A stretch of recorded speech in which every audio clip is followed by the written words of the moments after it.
Jenna Ryan, the rioter that's famously too white and too blonde to go to prison, has reported to prison.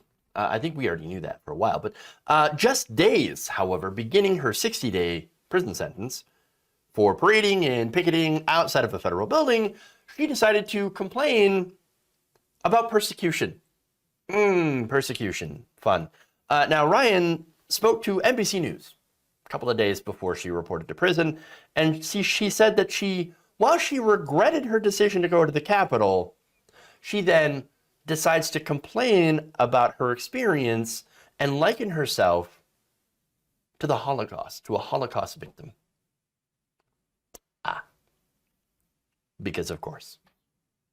What is it with that analogy that makes it so that right-wingers cannot help but compare minor inconveniences and relatively minor punishments? Again, 60 days in jail. Wow. Oh, wow. The horrible. Ooh, oh my God. Why? What is it that compels them to compare that to the worst humanitarian disaster, and I believe in human history? Oh, right. I know the answer. It's because she's never been held accountable for anything in her entire life. Ever. And by the way, it is just that. It is that attitude. That is the reason that she has been made an example of. Now, she tweeted, famous tweet, "Sorry, I have blonde hair, white skin, and a great job, and a great future, and I'm not going to go to jail. Sorry to raid on your hater parade. I did nothing wrong." Except the whole participating in the attempt to nullify the results of a legal election, sure. But to be fair, she didn't actually break anything or fight any cops or anything like that. But she was there. All right. Now, here's what she told NBC News. So I'm just going to kind of break this down piece by piece. She says, "They have no idea who I am as a person, what my beliefs are, what I've been through, who I am.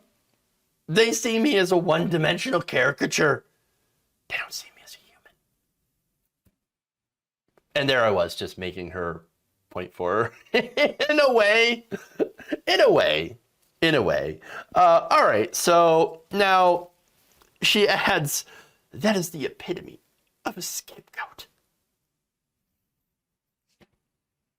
Who's they?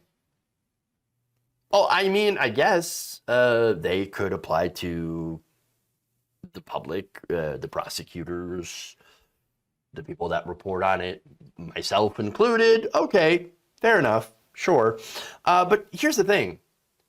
None of that stuff is relevant if you've committed a crime and then bragged about committing said crime on social media, which, by the way, actually does illustrate the kind of person you are. What you are is a Karen. Is a Karen that is full of white privilege. That's part of what being a Karen is. It is somebody who has this kind of privilege, this white privilege. And so now here's the thing about that, okay? Just imagine for a second, just imagine if there was someone else who had done a crime. And there's plenty of examples, right? But that person happened to not be white, who happened to be black. Now, do you think that she would make the same argument in a similar position if instead of being white, that person was, as I said, black? You think she'd make that argument or buy that argument from someone else? Oh, no, they're scapegoating you because they don't know who you are as a person. If they only knew who you were as a person, then they wouldn't be treating you so horribly. No, it wouldn't have happened at all. Of course she wouldn't have treated that person in the way that she wants to be treated, because they don't do that. Again, an example here is how the right wing treats refugees and immigrants, asylum seekers who cross the border. Now, that said, seeking asylum is actually 100% legal. But you can look at all the right-wingers that were saying some of the most horrible things about refugees. And of course, what if you actually did cross the border without being a refugee illegally? Well, of course, you know the answer that they would give. Oh, put them in prison. Kick them out. Yeah, I don't care who they are. They're here to steal our jobs, do crime. Then you go around doing the raping. Somebody's doing the raping. Well, that's how they treat other people. But when it happens to be them, well, now those characteristics matter to them. And by the way, you can even, apply this to unarmed black men who were shot by police. And I remember they would go through their past and actually pick out some of the negative things or things that were negative about them. Oh, look, you had a history. We knew who they are. Obviously, they were no angel. They were no angel. In fact, when they couldn't find a whole lot on Ahmaud Arbery, the prosecutor decided that she was just going to describe his long, dirty toenails to try to excuse and to get the people off who shot him to death. And so, to them, apparently their humanity only matters if they're white. Let's be real about this.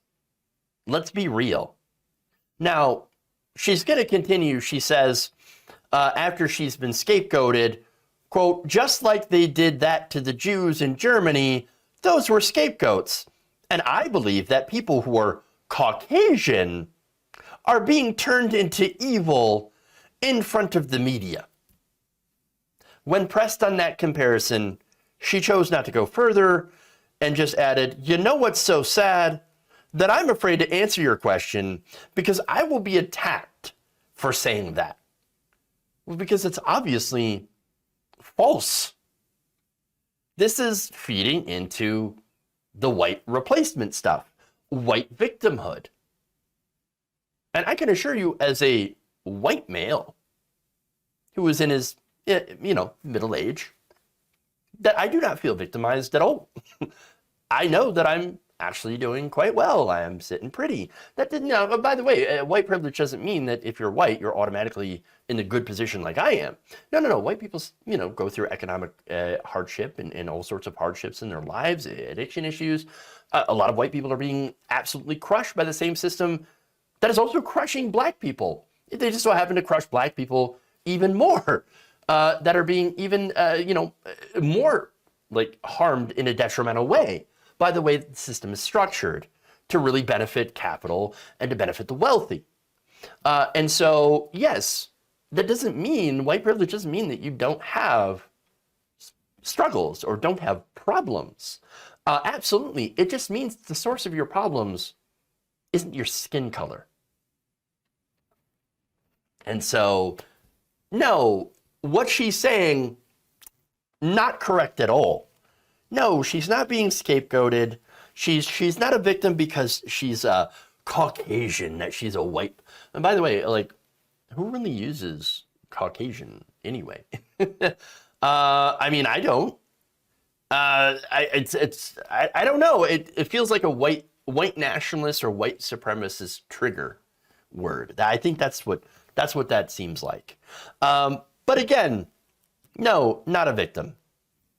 And this is the caucasity of the situation. She thinks she is a victim for simply getting some jail time and thinks that 60 days in jail is equivalent to what happened to Jewish people in the Holocaust. Now, I'm going to hazard a guess that she probably either doesn't know what that entailed. And you know what happened during that time? Not just 6 million Jews that were murdered, but you also had the Roma, you had leftists, you had communists, you had LGBTQ+, you had the professors, you had academics, you had scientists, you had members of the press. Remember, they would call them Lügenpresse, or the lying press, they were all put into those camps and murdered by Nazis. That's what happened. Now, if you look at the list of those people, what I just rattled off, those were the people that went into the camps.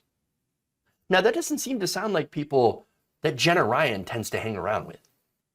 I mean, for as far as I know, that doesn't sound like any of the MAGA people. That doesn't sound like Trump supporters or MAGA rioters. Does it? Does it? I mean, you might even suspect, based on what we know, and again, I don't know her for sure, but you would suspect that based from her ideology, she might have a negative opinion of some of those people, specifically communists, academics, maybe even LGBTQ people. I don't know for sure, but leftists probably, certainly. And so maybe, because we've seen from that side, those people get blamed for the country by the right wing for the country being off track. Now, if that is indeed the case, then it seems like she would have way less in common with the victims of the Holocaust that she tries to compare herself to, and actually has way more in common with those who perpetrated the Holocaust. Now, I'm not saying that she herself is on the level of the Nazi Party of Germany, or that she has done anything anywhere close to the Holocaust. No, that would be crazy for me to say that. I'm not even saying that Trump supporters themselves or anyone near Trump have done the equivalent of what the Nazis are doing. But the beliefs and the rhetoric espoused by the modern conservative, especially the MAGA ring, right? That group of people, the movement themselves. Well, I mean, you hear the rhetoric from them,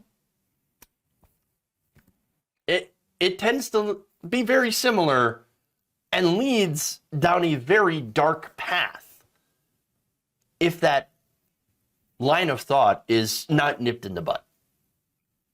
And I'm talking about, again, fascism. I suspect that is why she is in jail right now. To kind of send a message, or at least I'd hope to think that she's there to send a message to wannabe fascists and people that have been sucked into that right-wing pipeline through massive coordinated disinformation campaigns by right-wing influencers. And that message is get out of that pipeline before it is too late.